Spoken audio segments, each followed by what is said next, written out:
안녕하세요. 헬렌쌤입니다. 오늘은 제가 읽기 시작한 책 한 권을 소개해 드리려고 하는데요.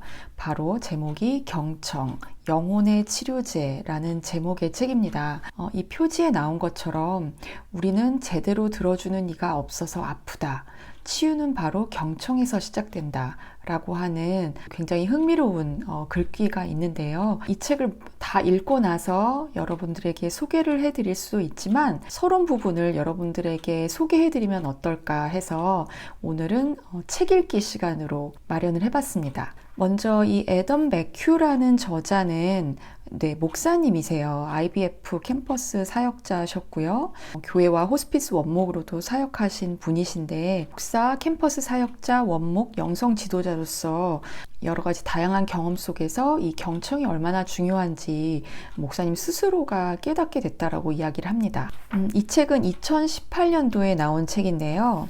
추천의 글에 다양한 인물들이 나오고 있는데 IBF 대표님부터 떼제 공동체 수사, 또 성공의 사제, 그리고 눈에 띄는 게 나를 일으키는 100만 가지 방법의 저자인 에밀리 프리먼도 추천의 글을 남겼어요. 목차를 한번 보면 크게 두 부로 나눠져 있는데요. 첫 번째는 하나님과 우리 사이의 경청, 두 번째는 이웃과 우리 사이의 경청 해서 하나님은 들으신다, 침묵 속에 말씀하신 하나님, 성경이 우리를 읽는다, 창조세계가 들려주는 하나님, 그리고 경청하는 존재가 되려면 우는 사람과 함께 울라, 좋은 경청은 자신을 들어야 시작된다, 설교보다 듣기에 힘써야 라는 제목으로 이런 순서가 되어 있습니다. 제가 들어가는 말을 읽고서 이거 자체를 읽어서 여러분들에게 소개해드리는 것도 굉장히 좋은 아이디어겠다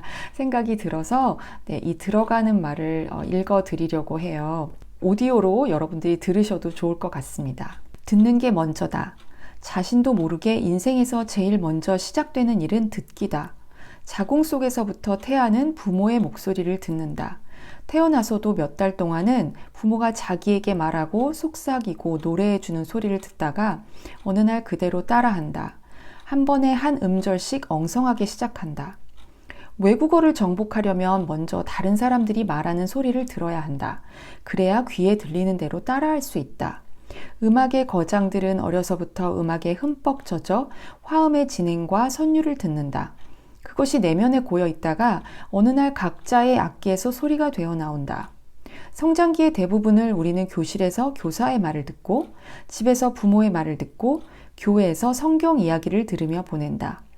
창세기에서 태고 쪽의 우주를 보면 무형의 혼돈 상태인데도 신기하게 귀가 있다. 그래서 우주가 맨 처음에 하는 일은 어둠을 뚫는 하나님의 음성을 듣는 것이다. 하나님이 빛을 명하시자 우주는 듣고 순종한다. 이 경청의 행위를 통해 질서와 조화가 공허한 수면을 몰아낸다. 이렇게 듣는 세상을 지으시던 하나님이 엿새째 인류의 조상을 창조하시는데 그들이 맨 처음에 하는 일도 듣는 것이다. 그들이 들은 복의 말씀대로 이 땅은 하나님의 형상을 품고 그분의 음성을 듣는 사람들로 충만해져야 한다. 경청은 인간의 근간이다. 성경 전체에서 듣는 행위는 하나님 백성의 중핵을 이룬다. 그들을 모아 태동시킨 것도 그분의 음성이고 계속 단합시킨 것도 그분의 말씀이다. 그들은 그분의 약속과 심판과 교훈과 경고와 위안과 권고를 듣는다. 이스라엘의 기도 생활에서 중심이 되는 쉐마는 들으라는 말로 시작된다. 이스라엘아 들으라, 우리 하나님 여호와는 오직 유일한 여호와이시니. 신명기 6장 4절 말씀. 히브리어 단어 쉐마는 듣는다는 뜻이다. 유대인 아이들은 아침에 일어날 때와 잠들 때 이 말씀을 외우도록 교육받는다. 새벽부터 저녁까지 경청을 통해 삶이 빚어지는 것이다. 제자가 되려면 들어야 한다. 경청은 제자도의 첫 행위다. 어부들이 그물을 내려놓고 예수를 따른 것도 그분의 부르심을 들었기 때문이다. 경청은 또 제자도의 핵심이다.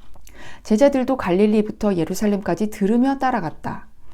바울이 지적했듯이 믿음도 먼저 들어야 가능하다. 과연 믿음은 들음에서 난다. 들어보지도 못한 대상을 어떻게 믿을 수 있느냐고 그는 반문한다. 그러므로 믿음은 들음에서 나며 들음은 그리스도의 말씀으로 말미암았느니라. 로마서 10장 17절 말씀. 사도 야고보는 청중에게 듣기는 속히 하고 말하기는 더디하라는 유명한 조언을 남겼다. 야고보서 1장 19절 말씀. 옛 지혜도 보면 사연을 듣기 전에 대답하는 자는 미련하여 욕을 당하느니라. 잠언 18장 13절 말씀이라는 경고가 나온다. 이는 삶의 당연한 순리다. 듣고 나서 말하라. 배우고 나서 가르치라. 부름을 듣고 나서 이끌라. 말씀을 소화하고 나서 설교하라. 그런데 언젠가부터 우리는 삶의 당연한 순리를 거스르기 시작한다. 듣기도 전에 내 생각을 말하고 내 주장부터 편다. 상대가 하려는 말을 이미 훤히 안다는 듯 상대의 말허리를 자른다. 내가 차지하는 시간이 상대에게 허용하는 시간보다 많아진다. 해당 주제에 대해 우리는 더 배울 게 없는 전문가로 자처한다. 기도할 때도 하나님이 주시려는 것을 여쭙기보다 내가 원하는 것을 가르쳐 드린다. 우리는 발언과 공유를 통해 참여하고 입장 표명을 통해 자신의 정체를 내세운다. 듣는 이들이 누구이며 그들에게 무엇이 필요한지도 모른 채 공공연히 자신의 메시지를 외친다. 타인을 대할 때도 들어야 할 독특한 이야기를 지닌 인간이 아니라 일로 본다. 우리는 기독교의 큰 사명이 종의 자세로 듣는 게 아니라 설교하는 것이라 여긴다. 말만 많고 듣기에는 인색한 게 우리다. 이렇게 계속 순리에 역행하면 어느새 우리는 참된 경청이 필요 없는 삶에 빠져든다. 교회나 동네를 옮길 때도 내 생각과 비슷한 사람들로 가득한 곳만 찾아다닐 수 있다. 견해 차이에서 비롯되는 부조화를 피하려고 신학적, 사회적 동질 집단을 만들어내는 것이다. 그러면 자신의 신념이 굳어지고 질문이 소멸된다. 인터넷의 보급에 따른 큰 희망이 있었다. 대화가 확산되면서 신학과 세계관과 정책과 견해가 각기 다른 사람들이 서로 배우고 성장하고 소통하리라는 것이었다. 그러나 소셜미디어 덕분에 사람들은 오히려 뜻이 맞는 집단끼리 모이고 그 불어난 결과로 사람들의 신념은 더 완고해지고 더 극단화되고 각기 고립되었다. 이렇게 우리의 진리는 저마다의 작은 구석으로 파고든다.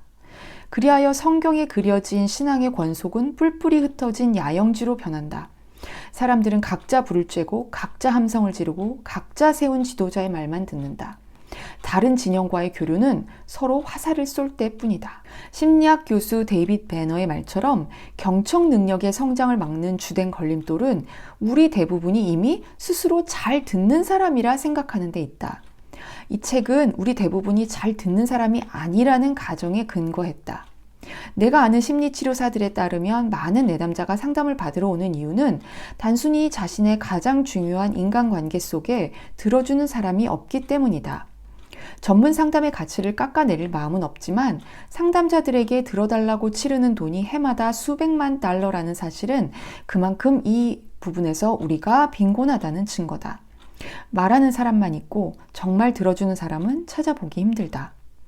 경청하는 법을 배워야 함은 말만 많아서는 결코 우리가 원하는 관계를 이룰 수도 없고 원하는 사람이 될 수도 없기 때문이다. 우리가 동경하는 친밀함은 일방적 대화를 통해서 또는 경쟁처럼 느껴지는 교류를 통해서는 실현될 수 없다. 우리가 갈망하는 변화도 내면의 온갖 소음을 입 밖으로 낸다고 이루어지는 게 아니다. 우리의 정체를 발견하려면 다른 목소리들과 별개로 내 목소리만 찾아서는 안 되고 다른 사람들을 도와 그들의 목소리를 찾도록 해주어야 한다. 우리가 경청을 배움은 사랑하는 법을 배우고 싶어서다. 우리는 후히 베푸는 법과 사람들을 내 삶 속에 참으로 영접하는 법을 배우기 원한다. 이야기를 하는 사람만이 아니라 이야기를 듣는 사람이 되기 원한다. 변화의 문이 열리도록 고요한 내면을 찾아 가만히 있기 원한다. 우리가 경청하는 법을 배움은 더 인간다워지고 싶어서다. 내가 경청에 대해 진지해진 것은 다른 식으로는 여자의 관심을 끌 만큼 내 외모가 준수하지 못함을 알고 나서부터였다. 자랑 삼아 하는 말은 아니다. 대학 시절에 친구에게서 화성에서 온 남자, 금성에서 온 여자라는 책을 빌렸는데 사실은 그런 책을 읽는 게 부끄러워 그녀의 기숙사 방에서 말없이 가져왔다. 그 책이 아직도 내게 있는데 거기서 나는 여자란 듣는 존재이고 남자란 문제를 해결하는 존재임을 배웠다. 나중에는 성에 대한 그런 선입견을 버렸지만 그때는 덕분에 매사에 고치려 들던 것을 그만두고 그냥 사람들과 함께 있고자 했다. 시선을 맞추고 표현을 바꾸어 말하고 경청의 감탄사를 발하여 여자들의 마음을 얻고자 했다. 관계 초기의 첫 몇 달 동안은 듣기가 쉽다.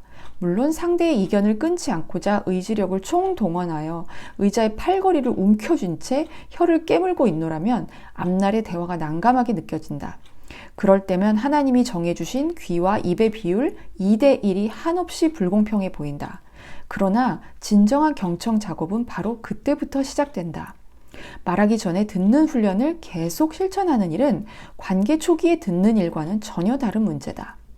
이 책의 배후 질문은 이것이다. 어떤 상황에 접근할 때든 우선 들으려는 마음으로 한다면 우리의 관계는 어떻게 달라질까? 우리 자신은 어떻게 달라질까? 하나님을 대할 때 듣는 자세로 나아간다면 어떻게 될까? 자연과의 관계를 듣는 관계로 보면 어떻게 될까? 대인 관계에서도 입보다 귀를 쓰면 어떻게 될까?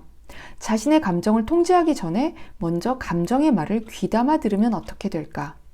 목사와 원목과 영성 지도자로서 경청은 늘 내 사역의 중심이 되어 왔지만 그래도 경청의 메시지는 내게 여전히 필요하다. 흔히들 목사는 자기가 가장 들어야 할 말을 설교한다고 한다. 내가 이 책을 쓰는 것도 나부터 이 말을 들어야 하기 때문이다. 경청만큼 내 삶을 변화시킨 것은 없음을 상기해야 한다. 나를 변화시킨 것은 경청을 통해 들은 내용, 사람들의 말과 이야기와 속삭임만이 아니라 경청의 행위 자체다. 상대가 하나님이든 사람이든 잘 들으려면 편히 앉아 집중한 상태에서 상대에게 발언권을 준 뒤 대화의 흐름을 상대의 뜻에 맡겨야 한다. 그 자체에 변화의 위력이 있다. 성 베네딕토 규칙은 6세기 때부터 많은 수도원 공동체의 생활 지침이 된 유명한 책인데 제일 첫 마디가 바로 들으라는 단어다. 우리도 경청을 삶과 신앙의 모든 영역에서 본래의 첫 자리에 돌려놓으면 좋겠다. 경청은 삶의 준비 단계에만 하는 일이 아니다. 마치 일정한 나이에 이르면 거기서 벗어나도 된다는 듯이 말이다. 경청은 우리의 관계 속에 좀 더 주입해야 할 좋은 양만도 아니다. 경청은 우리의 영성, 관계, 그리스도의 몸된 사명, 문화나 세상과의 관계에서 중심이 되어야 한다. 무슨 일에 임할 때든 먼저 듣는 게 우리의 목표여야 한다. 우리는 경청하는 삶에 동참하도록 부름받았다. 이렇게 해서 들어가는 말을 읽어봤는데요. 네, 여러분들 경청에 대해서 또 새롭게 생각하는 계기가 되지 않을까 싶습니다. 제가 이전 대화법에서 경청이 정말 중요하다는 이야기를 했었는데 여러분들을 위해서 제가 또 열심히 이 책을 읽어서 다음번 영상에서는 책의 본 내용을 함께 나누는 시간을 갖도록 하겠습니다. 감사합니다.